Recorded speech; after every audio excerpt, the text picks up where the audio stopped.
Welcome back to What You Missed, a video game news show where I discuss articles that occurred within days to a week ago that you may have missed that are important to the video game industry and possibly to you. Before I get into today's video, I just want to let you know about the most recent Super Geek box that got sent to me. If you guys really enjoy anything you see in the background here, make sure to check the description below. I get a kickback, you get a Super Geek box, everyone wins, thanks. So I'm going to discuss the recent events of the Pokemon Direct, and I'm going to detail some thoughts and opinions and some things that are happening, why people are quite upset, and the Gold and Silver debacle versus Pokemon Crystal. In the background, I'm going to have some Pokemon Gold, Silver, Crystal footage because I think that's very fitting for what we're detailing and discussing. It matches the topic, and I want to do my absolute best. I want to edit these videos to the max and make them look appealing and entertaining for you, ladies and gentlemen. So if you have a suggestion on how I could get more views and be more entertaining to you and just come up a little bit more, you let me know in the comments below. As for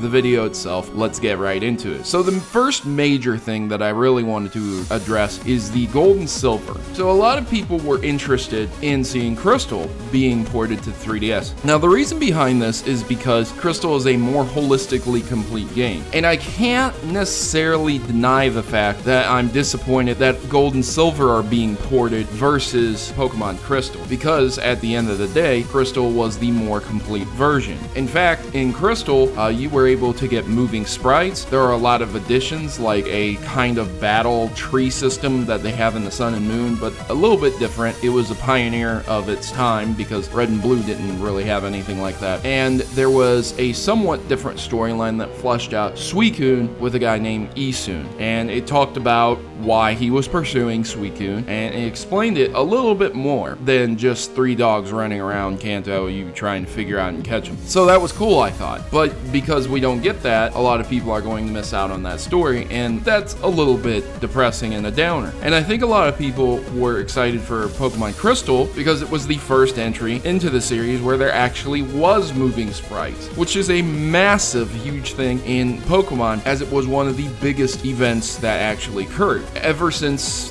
the conception of Pokemon, it was static images that didn't move. They did nothing. They just sat there. And you got more animated sprites. It was a step in the direction of what we have today, a more 3D-istic kind of Pokemon. It's not entirely there. It's not on consoles yet, but it's very close to what people would want to have.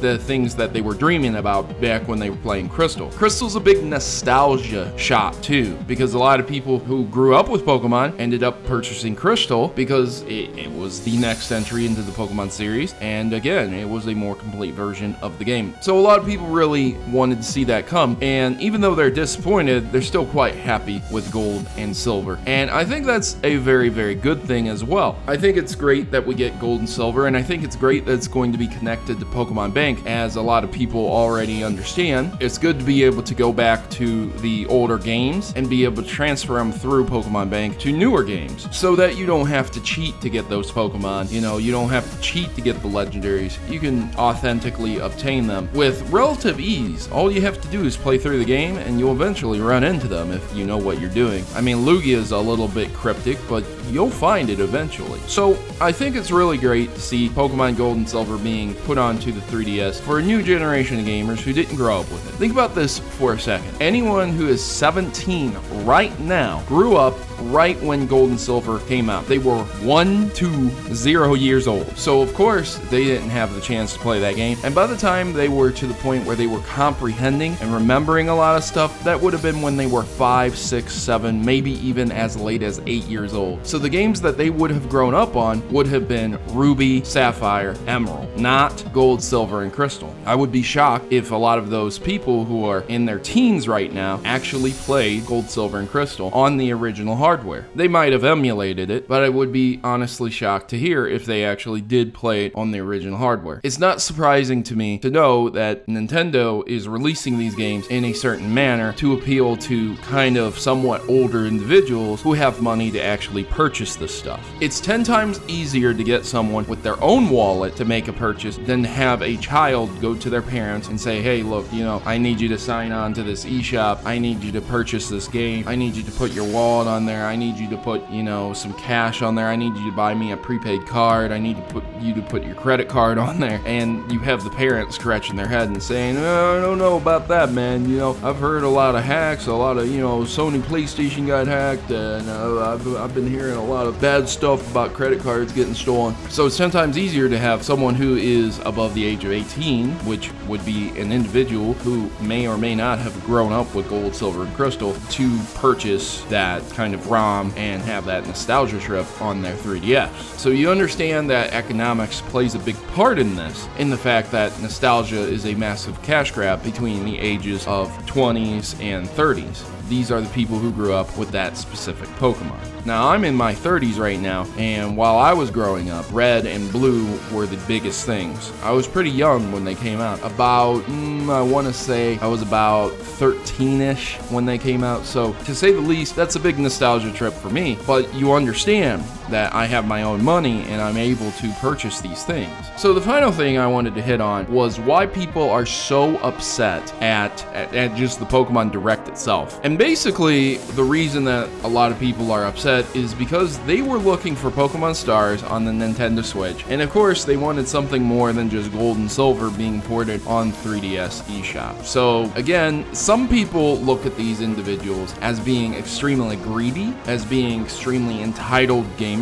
But I think a lot of those individuals are correct in being just slightly upset and agitated, because Nintendo is extremely out of touch with what people want for the most part. You have two console competitors who are producing these top tier, very powerful consoles capable of 4K, and you have Nintendo over here doing its own thing. And a lot of people are saying to themselves, wow man, Nintendo is so out of touch with reality that they're going to just keep doing their own things. They're not going to listen to the fans. They hate their fans. And you know, a prime example of that is Pokken Fighter Deluxe. I was speaking to my editor, someone who helps me out sometimes with editing my videos, and I was talking to them about Pokken Deluxe, and we agreed that it would be ridiculous to release a game like Smash Brothers or another fighting game besides ARMS or Street Fighter 2 and put in conjunction there Pokken Deluxe. So what we're doing here with Nintendo is saying, hey, you know, we have a game that didn't sell very well on the Wii U, okay? We're gonna port it over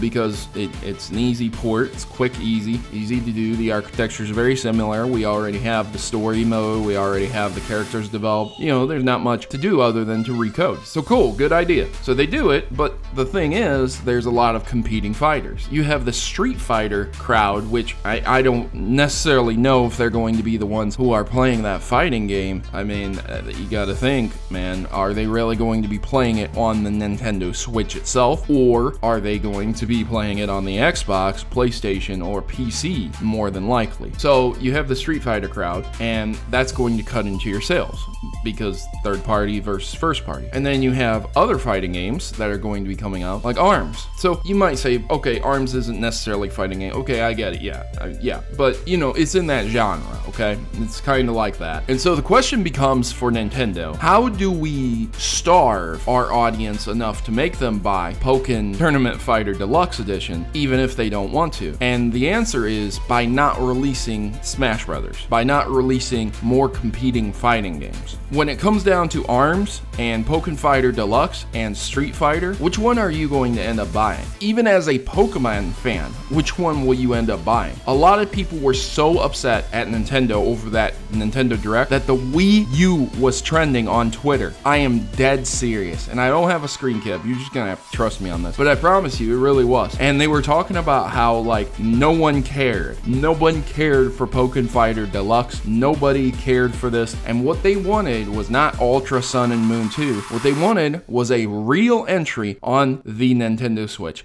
A real Pokemon Stars. And again, are they correct for feeling that way? Are people okay to feel that way? Is it right for them to feel that way? And that's a good subjective question, because at the end of the day, I think a lot of Pokemon fans are starved for content outside of a handheld edition type game. Most of those individuals have grown up and they have big TVs. As I said before, a lot of that audience is going into their 20s. And while there are plenty of kids and plenty of young adults who have 3DSs. I think a lot of them would really like to see an actual Pokemon entry onto a main TV monitor, whatever you would like to blow it up on and put it on. So that's the big problem. That's why everyone is so salty and so upset. But I do have to say one massive caveat to this. All of that stuff, the Pokemon Stars, the potential to have a new Pokemon released on a home console, those were all rumors, man. Nothing was 100% confirmed, other than the fact that Game Freak, tweeted out pictures and showed pictures of some new art, and they had a bunch of Pokemon as star shapes, like constellations, and they said, look to the stars. If you remember that was a massive troll, man. That wasn't cool, man. That wasn't cool for the Pokemon company to do that to us. That was not cool, man. But again, nothing was confirmed. They didn't say Pokemon Stars coming out on the Switch, and then when they did the direct, just kidding, it's actually Ultra Sun and Moon 2.